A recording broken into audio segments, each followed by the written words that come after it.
Assisté hier soir, avec le débat Zemmour-Pécresse, à une sorte de primaire de droite. Et le problème des primaires, c'est que des gens qui sont du même plan, du même côté, vont rivaliser en disant « mais moi je peux encore faire plus, je peux encore faire plus ». C'était absolument comique cette situation.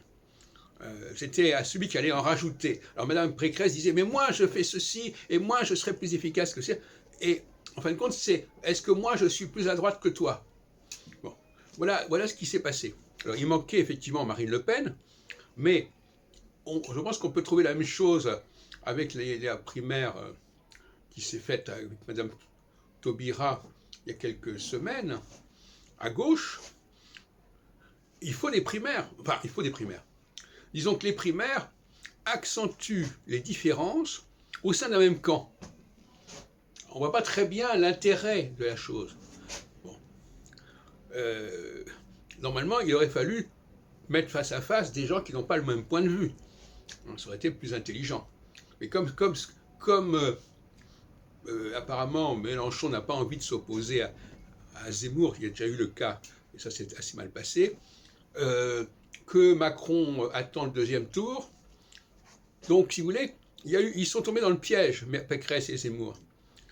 Ils n'ont pas compris, ils n'ont pas prévu qu'ils allaient débattre de points de détail pour montrer celui qui était le plus radical dans sa politique d'immigration, dans sa politique fiscale, etc. Et à ce petit jeu, d'ailleurs, Zemmour a perdu. Je crois d'ailleurs, j'ai lu les commentaires, il était très décevant, Zemmour. Ça ne le convenait pas du tout d'être dans cette situation. Alors, parfois, il disait « Ah ben, vous m'avez pris », il disait à Mme Pécresse, « vous m'avez pris tel argument, vous m'avez pris telle méthode, telle technique. » Ben oui, parce qu'ils sont tous les deux de droite, donc forcément, ils se prennent des choses et ça devient un peu compliqué. Donc, ça n'a pas été bien conçu, cette affaire.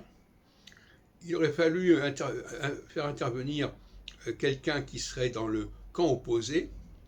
Des débats entre des gens qui sont du même bord, c'est souvent décevant.